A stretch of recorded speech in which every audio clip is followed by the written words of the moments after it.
je te désillusionne tout de suite. Quand tu arrives au Canada, ne cherche pas des amis parce qu'il n'y en a pas. Il y a des connaissances, il n'y a pas d'amis. Parce que beaucoup de gens sont dirigés par leurs intérêts. Mais par contre, il y a un ami fidèle. Il y a une personne qui va être là pour toi. Il y a une personne qui va écouter ce que tu as à dire. Il y a une personne qui va se sentir concernée quand tu seras dans les difficultés. Il y a une personne qui va se sentir touchée quand tu vas vouloir marcher, ok, sur un chemin et te dire que je t'accompagne sur ce chemin-là. Il n'y a pas d'amis ici. L'ami, c'est si quelqu'un voit qu'il a un intérêt par rapport à ce que tu es en train de mettre en place. L'ami, c'est celui qui sait que si tu as une certaine position et que je marche avec toi, que je sors avec toi, que je fasse n'importe quoi avec toi, que je vais en bénéficier plus tard. L'ami, c'est celui avec qui je marche parce qu'il me ressemble, parce qu'on a le même niveau social. L'ami, c'est celui-là que je suis avec lui, j'ai un résultat parce que je suis avec lui sur le plan de l'intérêt et non sur le plan de la fraternité comme ça. Il n'y a pas beaucoup d'amis. Je répète, il n'y a pas beaucoup d'amis. J'insiste dessus, il n'y a pas beaucoup d'amis. Parce que nous, Africains, on a souvent tendance à marcher selon la nostalgie, selon les émotions. Nous, les Caribéens, on a souvent tendance à... Mais les Caribéens, ils sont moins pires. Moi, je parle plus au niveau des Africains.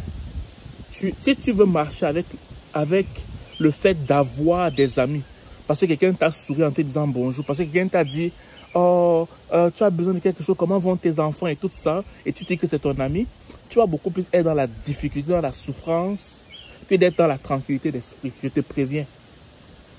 Je te préviens. Et tu n'as pas besoin d'avoir beaucoup d'amis pour réussir. Oh. Il y a un passage dans la Bible, par exemple, qui le dit, l'ami aime en tout temps. Et dans le malheur, il se comporte comme un frère. Moi, j'ai un seul ami, un seul ami. Et ce n'est pas un Africain. C'est un Québécois, un blanc, s'il faut le dire comme ça. Et il habite maintenant en Finlande. Lui, si j'ai un problème, peu importe l'heure, on ne se parle pas constamment, peu importe l'heure où j'ai un problème, si je l'appelle, je vais avoir la solution.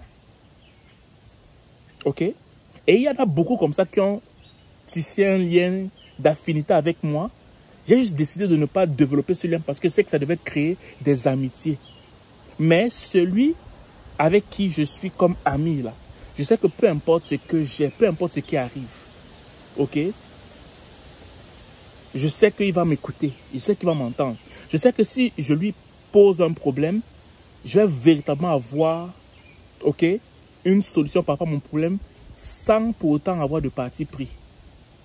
Je sais que s'il y a un projet qui doit être mis en place, il va mettre de son dû à l'intérieur ou je mettrai moi de mon dû sans pour autant attendre que je vais avoir un bénéfice quelconque ou quoi que ce soit en fait. Je sais que quand il est dans le moment de difficulté ou quand je suis dans le moment de difficulté, on va s'écouter, on va s'entendre mutuellement. Et quand je vais dans la joie, je ne vais pas l'abandonner. Oui. J'ai vu ça beaucoup quand je faisais un peu des affaires avec... dans ma communauté, quand j'étais dans tout ce qui était entrepreneuriat, particulièrement dans la communauté juive, ici au Canada, je me suis rendu compte que les juifs n'ont pas beaucoup d'amis. Hein. Du moins, ceux que j'ai côtoyés, là, ils n'avaient pas beaucoup d'amis. Mais par contre, quand il prenait son téléphone, il appelait un numéro. Chaque numéro qu'il appelait, il y avait une solution. Chaque fois qu'il prenait son numéro, là, c'était pas pour regarder WhatsApp, c'était pas pour regarder Facebook. Non. Il y a quoi? Tu as besoin de quoi? Ça, ça, ça. Il prend son téléphone. Quand il l'appelle, il a la solution à son problème. Et c'est ça qui m'a inspiré. Moi, j'avais souvent tendance à m'adonner aux gens, à être proche des gens parce que je me disais émotionnellement, c'est quand même bien d'avoir une forme. Non, je ne suis plus dans ce genre de délire-là. Je préfère être seul ou avoir une personne que d'avoir beaucoup de gens sur qui je ne peux pas compter.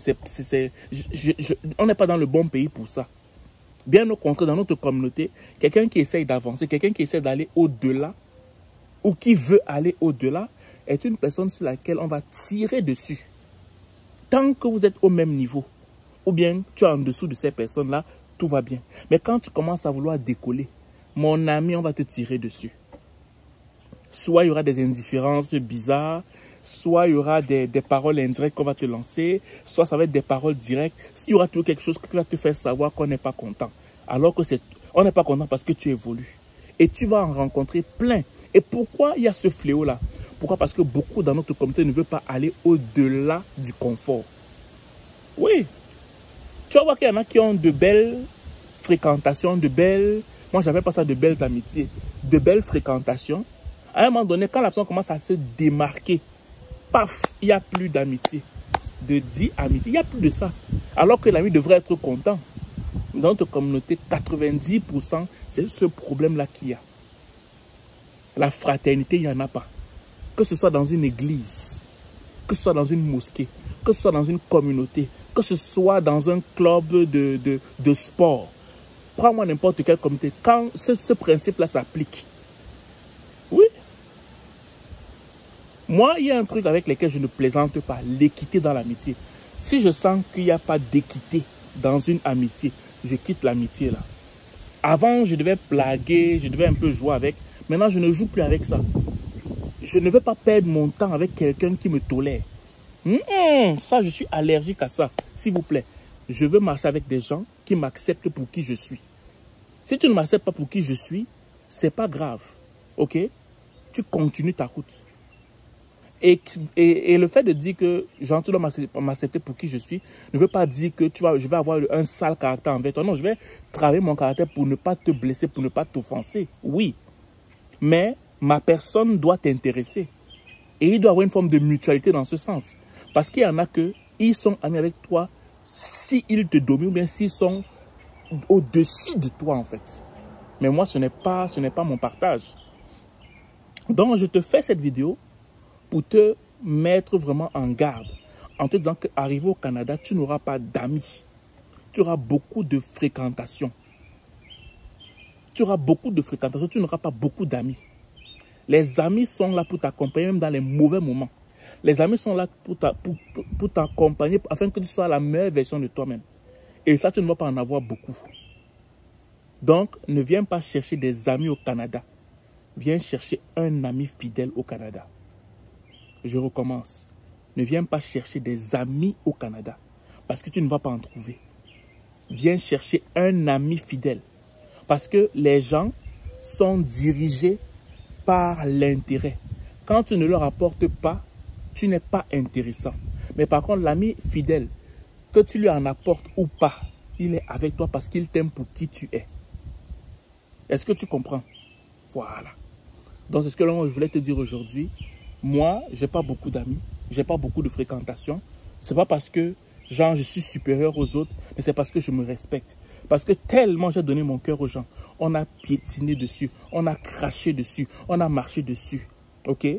Que j'ai décidé de me respecter et maintenant trier à la loupe qui est dans mon entourage. Et depuis que je le fais, j'avance vraiment vite.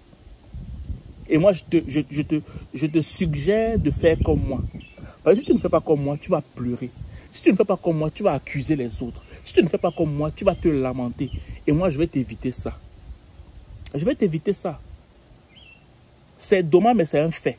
C'est dommage, je le sais, mais c'est un fait dans la communauté. Quelqu'un pourrait me dire, mais comment on va donc faire une communauté unie? On va faire, mais il faut d'abord protéger ton cœur. On va faire, mais il faut d'abord protéger ton cœur. C'est pas parce qu'il faut sensibiliser les gens qu'il faut accepter n'importe qui dans ton entourage. Je recommence. Ce n'est pas parce qu'il faut sensibiliser les gens en leur montrant l'importance d'être unis qu'il faut accepter n'importe qui dans ton entourage. Voilà. Donc, c'est ce que je vais te dire aujourd'hui. Si se passe une belle journée, si tu es nouveau au Canada et que tu aimerais participer à nos différentes rencontres virtuelles qu'on fait chaque 2 semaines, ben, tu cliques sur le lien en bas si c'est sur YouTube, en haut si c'est sur Facebook. Si, par exemple, toi, tu veux venir au Canada et que tu aimerais rencontrer un consulat d'immigration reconnu par le Québec et le Canada, ben, je peux te mettre en relation avec lui. Ben, ça va me faire plaisir que vous discutiez ensemble parce que moi, je ne suis pas consulat d'immigration.